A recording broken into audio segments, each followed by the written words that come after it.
స్వర్గీయ వంగవీటి మోహన్ రంగా గారి విగ్రహ ఆవిష్కరణ కార్యక్రమానికి ఇచ్చేసిన వారి కుమారుడు రాధా గారికి,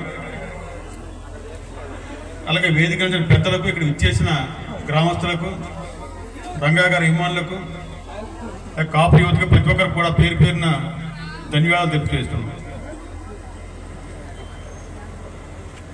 ప్రతి చోట కూడా కాపులు ఎక్కువ ఉన్న గ్రామాల్లో లక్షలాది రూపాయలు ఖర్చు పెట్టి రంగా గారి విగ్రహాలని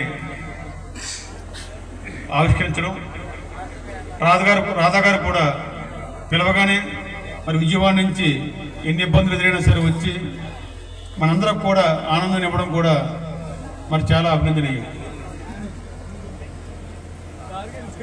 చాలామంది మరి వక్తలు మాట్లాడారు, ఎక్కువగా మాట్లాడదలుచుకోలేదు, కొద్ది విషయాలు చెప్పి ముగిస్తాను. మనం చూస్తున్నాం, చాలామంది వేలాది కోట్ల రూపాయలు వాళ్ళ పిల్లలకి ఇచ్చి తర్వాత ఆ తండ్రి ఊరు పేరు కూడా తెలియని పరిస్థితి రోజులు చూస్తున్నాం చాలామందికి. కానీ రాధా గారు గొప్ప అదృష్టవంతుడైన వంగవీటి మోహన్ రంగా గారు వేల కోట్లు ఇచ్చినా సరే, ఆస్తి ఇచ్చినా సరే ఇవ్వలేని పేరు ప్రఖ్యాతుల అభిమానాలని అందరికీ కూడా రాష్ట్రంలో ప్రతి ఒక్కరు కూడా సోదరులుగా అనిపించుకునే భాగ్యాన్ని రాధా గారికి ఇచ్చారు. మనం ఎంత ఆస్తి సంపాదించేవారు కాకుండా ఎంతమంది మనల్ని అభిమానిస్తున్నారు. ఈ రోజు రాజకీయాలంటే ప్రజలు రెచ్చగొట్టడం, యువతను రెచ్చగొట్టడం, పదవులు తీసుకోవడం, తర్వాత మర్చిపోవడం. కాపుల్లో మనకి ముఖ్యంగా ఉన్న వాళ్ళు ఒక 4-5 ఉంటారు డబ్బున్న వాళ్ళు, సగం మంది పైగా సన్నకారు రైతులు, మిగతా వారు కూలి పని చూసుకునే వాళ్ళు. మనం ఏం చేస్తామంటే మనలో ఎవరైనా సరే ఒక వ్యక్తి బాగున్నా, మంచి పేరు పగ్గాలు సంపాదించుకున్నా సరే మన ప్రాణాలు ఇచ్చే పరిస్థితి తీసుకొస్తాం. ప్రాణాలు ఇచ్చేనా సరే కాపాడుకునే మనస్తత్వం ఉంది.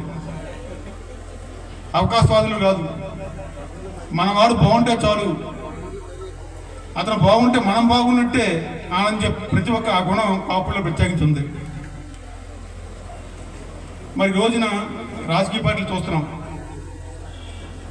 ఏ పార్టీ చూసినా సరే ఒక కాపులనే కాదు, ఆ రాజకీయాలకు అనుగుణంగా వాళ్ళు నెగ్గడానికి రకరకాల హామీలు ఇవ్వడం ద్వారా ఆ పబ్బం గడుపుకొని మళ్ళీ మనం వచ్చే పరిస్థితి.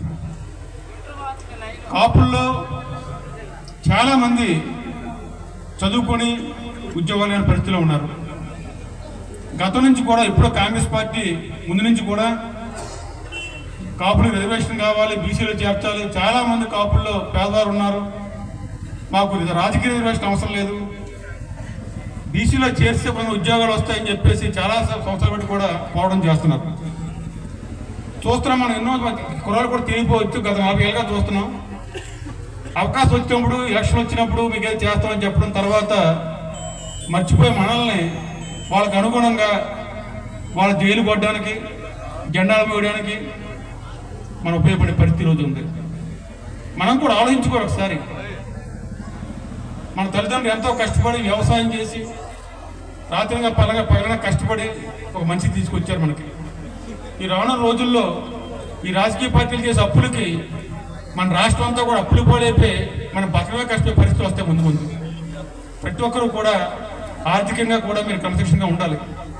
రాజకీయం ముఖ్యం కాదు, మనం డబ్బులు సంపాదించడా ఖర్చు పెట్టడం కాదు, సంపాదించుకొని నేర్చుకోవాలి. మనం ఒకటి చేయి చాపుకుంటా, మన ఆడంబరాలకు పోకుండా, మన తల్లిదండ్రులు ప్రేమించుకుంటూ, ఎప్పుడైతే మనం సమాజంలో 10 మంది సేవ చేసే వ్యక్తులుగా ఉంటామో అప్పుడే రంగా గారి ఆశయాల్ని మనం సాధించినట్టుగా మనం గ్రహించాలి. ముఖ్యంగా నేను చాలామంది రాజకీయ నాయకులు చూశాను, చిన్న పదవి వస్తే భూమి మీద ఆగరు, అసలు మన కనీగన్మెంట్ ఎక్కడో కళ్ళెగరేస్తుంటారు, మళ్ళీ కనుమరుగైపోయే పరిస్థితి. తండ్రి అంత గొప్ప పేరు ప్రఖ్యాతులు ఉన్న రంగా గారు అంటే ఈ తెలుగు రాష్ట్రాలు, 2 రాష్ట్రాల్లో కూడా ఎక్కడ చూసినా సరే చాలా గొప్పగా, అంటే ఇంచుమించు ఏ రాజకీయ నాయకుడికి దక్కనంత పేరు ఉన్నా సరే రాధా గారు ఇప్పుడు కూడా నాకు నచ్చిన గుణం ఏంటంటే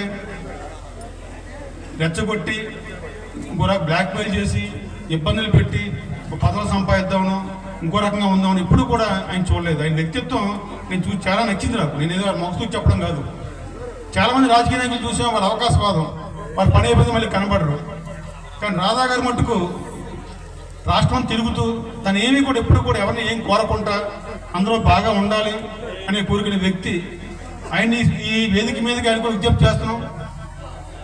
మీరు కాపు యువత పెడదవ పట్టుకుంటా లేదా వేరే వాళ్ళ ప్రలోభాలు అమ్ముకుంటా మీరు కూడా మీ నాన్నగారి ఆశయాల సాధన కోసం కాపుల్ని కుర్రాలను రక్షించే విధంగా మీరు కూడా ప్రయత్నించాలి, ముందుండాలని కోరుకుంటూ ముందు రాబోయే రోజులు గడ్డు రోజులు, ఆర్థిక ఇబ్బంది వచ్చే రోజులు ప్రతి ఒక్కరు కూడా కాపులే కాదు అందరూ కూడా ఆర్థిక క్రమశిక్షణ పాటించడం ద్వారా మన కుటుంబాలు పోయించుకోవడం ద్వారా తల్లిదండ్రులందరూ కూడా మనం బాగా చూసుకుంటూ మనకి ఇబ్బంది లేకుండా ఒకరు చేయి చాపుకుంటా మీరందరూ కూడా ముందుకెళ్ళినప్పుడే కులాలను మంచి పేరుతో తెలియజేసుకుంటూ ఇంత మంచి అవకాశం ఇచ్చిన తిరుమలదేపేట గ్రామస్తులను కూడా ధన్యవాదాలు తెలుపుకుంటూ సెలవు తీసుకుంటున్నాను. నమస్కారం.